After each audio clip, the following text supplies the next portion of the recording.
স্বাগতম দর্শক বন্ধুরা, আপনাদের সকলকে আমি অনুপ বিশ্বাস, আর আপনারা দেখছেন এটাই রিয়ালিটি। দেখুন, ইরান থেকে একটা অত্যন্ত ইন্টারেস্টিং খবর সামনে এসেছে। এমন একটা খবর যা আমেরিকা এবং ইসরায়েলের রাতের ঘুম হারাম করে দিয়েছে। এখন প্রশ্ন হলো, খবরটা কি ভাই? ভূমিকা ছাড়ো, আসল খবরে এসো। তো খবরটা হলো, যুদ্ধের এই টান পরিস্থিতির মধ্যেই চীন থেকে দুটো বিমান উড়ে সোজা ইরানে পৌঁছেছে। একদম ঠিক শুনছেন, বিমান দুটো তেহরানে ল্যান্ড করেছে। খবরটা একদম পাকা কনফার্ম। ভারতের প্রথম সারির জনপ্রিয় সংবাদ মাধ্যম দ্য টাইমস অফ ইন্ডিয়া খবরটি কনফার্ম করছে, এবং এখানে আপনারা খবরের তারিখটাও দেখতে পাচ্ছেন। সুতরাং এটা কোনো ওই জল্পনা কল্পনা বা গুজব নয়। চীন থেকে দুটো জাহাজ উড়ে সোজা তেহরানে নেমেছে। দেখুন, গল্পটা কিন্তু গতকাল ইরান হঠাৎ করে তাদের আকাশপথ বা এয়ার স্পেস 4 ঘন্টার জন্য সম্পূর্ণ বন্ধ করে দেয়।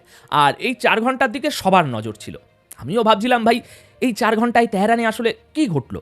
ইরান কেন হঠাৎ তাদের আকাশপথ বন্ধ করলো? আর এরপরেই ইসরায়েলে কি হলো? আমেরিকার যতগুলো সেনাঘাঁটি বা বেস আছে সেখানে কি পরিস্থিতি তৈরি হলো? বিশ্বাস করুন, ঘটনাটা এতটাই চমকপ্রদ যে শুনলে আপনিও অবাক হয়ে যাবেন। মনে হবে যেন কোনো হলিউডের সিনেমা চলছে। একদিকে ইরান, যার উপর এত নিষেধাজ্ঞা চাপানো, সে একা লড়ছে, কিন্তু তারপরেও ইরান আমেরিকার মতো মহাশক্তিকে টেক্কা দিচ্ছে এবং ইসরায়েলকে জোরদার চ্যালেঞ্জ জানাচ্ছে। গত 12 দিনের যুদ্ধে কি হয়েছে তা তো কম বেশি আপনারা সকলেই জানেন, তাই না? কিন্তু এখন যে খবরগুলো আসছে সেগুলো শুনুন। গতকাল হঠাৎ খবর এলো, ইরান তাদের এয়ার স্পেস বন্ধ করে দিয়েছে। দেখুন, যুদ্ধের অ্যালার্ট তো আছেই, যে কোনো সময় হামলা হতে পারে, কিন্তু ইরান যেভাবে হুট করে তাদের আকাশপথ বন্ধ করলো, তাতে চারিদিকে হইচই পড়ে গেল। যেসব সাধারণ যাত্রীবাহী বিমান বা সিভিল প্লেন ইরানের ওপর দিয়ে যাচ্ছিল, তাদের সবাইকে সরিয়ে দেওয়া হলো। ইরানের আকাশপথের র্যাডার পুরো ফাঁকা হয়ে গেল। এরপরেই জল্পনা শুরু হলো, ভাই ইরান কি তাহলে ইসরায়েলে হামলা করতে যাচ্ছে? ওই যে প্রিএমপ্রেটিভ স্ট্রাইক বা আগাম হামলা করার কথা হচ্ছিল, ইরান কি তবে এবার সেটাই শুরু করে দিল নাকি? আর এর ফলাফল তাৎক্ষণিক। ইসরায়েলের যত এয়ারবেস ছিল সবগুলোকে হাই অ্যালার্টে রাখা হলো। তাদের আয়রন ডোম, ডেভিড সিলিং, অ্যারো, যত ডিফেন্স সিস্টেম ছিল সব মোতায়েন করে অ্যালার্ট করে দেওয়া হলো। ইসরায়েলের এয়ারফোর্স অ্যাক্টিভ হয়ে গেল। সবার মনে হলো আজই বুঝি হামলা হবে। ওদিকে আমেরিকার সেনাঘাঁটিগুলোতেও তোলপাড় শুরু হয়ে গেল। আল উদেদ এয়ারবেস, কাতার এবং কুয়েতকে নির্দেশ দেওয়া হলো যে ওই ঘাঁটিতে থাকা আমেরিকান কর্মীদের সবাইকে যেন জায়গা খালি করে দেয়। সবাই আগে থেকেই খালি করা শুরু হয়েছিল। কিন্তু ইরান যেই ঘোষণা করলো যে তাদের আকাশপথ বন্ধ, নোটাম জারি করা হলো, মানে নো ফ্লাই জোন, কোনো বিমান উড়বে না, তখন আমেরিকা আরও তড়িঘড়ি করে তাদের সৈন্যদের সেখান থেকে সরাতে শুরু করলো। পরিস্থিতি এমন দাঁড়ালো যে মনে হচ্ছিল এই বুঝি হামলা হলো। দর্শক ভাবুন একবার, আমেরিকা এবং ইসরায়েলের মতো সুপার পাওয়ার দেশগুলো ইরানের মাত্র 4 ঘন্টার জন্য আকাশপথ বন্ধ করাতে কতটা টেনশনে পড়ে গিয়েছিল। বুঝুন একবার। কিন্তু আসল গল্প এখান থেকে শুরু নয়। আসল গল্পটা হলো সেই জায়গায় যা দিয়ে আমি এই প্রতিবেদন শুরু করেছিলাম। আকাশপথ বন্ধ ছিল, সব ট্রাফিক ফাঁকা, কিন্তু হঠাৎ র্যাডারে দেখা গেল দুটো জাহাজ ইরানের আকাশসীমায় প্রবেশ করছে। আকাশ তো ভাই বন্ধ ছিল, তাহলে এই দুটো বিমান ঢুকলো কি করে? দেখা গেল এই দুটো বিমান ইরানেরই কোম্পানি মহান এয়ারওয়েজের। এখন আপনি বলতেই পারেন, ইরানের বিমান ইরানে উড়বে না তো আমেরিকায় গিয়ে উড়বে? এটা তো সাধারণ ব্যাপার, ইরানের বিমান ইরানের আকাশেই উড়বে। কিন্তু দর্শক, খটকাটা লাগলো অন্য জায়গায়। যখন পুরো আকাশপথ বন্ধ, তখন এই মহান এয়ারের দুটো প্লেন কেন উঠছে? সবচেয়ে চমকানোর মতো বা লক্ষণীয় বিষয় হলো, এই দুটো বিমানই উড়ে এসেছিল দক্ষিণ চীন বা সাদার্ন চায়না থেকে। আচ্ছা, আমি আপনাদের খবরটা পড়ে শোনাচ্ছি। দেখুন, রিপোর্টে বলা হচ্ছে যে দুটো বিমান দেখা গেছে সেগুলো মহান এয়ারের।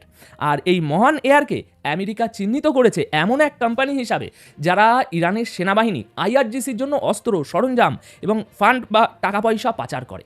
আমেরিকার দাবি অনুযায়ী এই বিমানগুলোতে করেই ইরানের জন্য মিসাইল, অস্ত্র এবং মিলিটারি নানা সরঞ্জাম আনা হয়। আমেরিকা অভিযোগ করে যে চীন এবং রাশিয়া থেকে অস্ত্র নিয়ে এই বিমানই ইরানে ঢোকে। এখন এইবার ভাবুন, আকাশপথ বন্ধ, তার মধ্যেই র্যাডারে এই দুটো বিমান দেখা যাচ্ছে। ট্র্যাকিংয়ে দেখা যাচ্ছে মহান এয়ারের এই ফ্লাইটগুলো দক্ষিণ চীন থেকে উড়েছিল।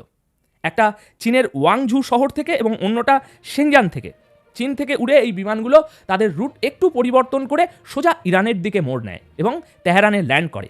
পুরো আকাশের শুধু এই দুটো বিমানই দেখা যাচ্ছিল। এখন আপনারা যথেষ্ট বুদ্ধিমান, নিজেরা একটু ভাবুন।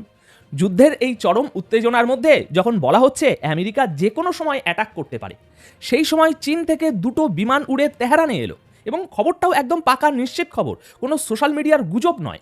নিশ্চয়ই এই বিমানগুলো তাহলে চীন থেকে চাউমিন, মোমো এইসব নিয়ে তেহরানে আসেনি। এটা তো আপনারা বুঝতেই পারছেন, তাই না? তাহলে এখন প্রশ্ন হলো, যুদ্ধের এই পরিস্থিতির মধ্যে চীন আসলে কী সাপ্লাই করলো ইরানকে? দেখুন, এটা নিয়ে অনেক জল্পনা কল্পনা চলছে। ডিফেন্স অ্যানালিস্ট বা প্রতিরক্ষা বিশেষজ্ঞরা আন্দাজ করার চেষ্টা করছেন যে ওই বিমানে কী থাকতে পারে। একটা সন্দেহ করা হচ্ছে যে এই আকাশপথ বন্ধ করাটা কি ইরানের S-400 মিসাইল সিস্টেম টেস্ট করার জন্য ছিল।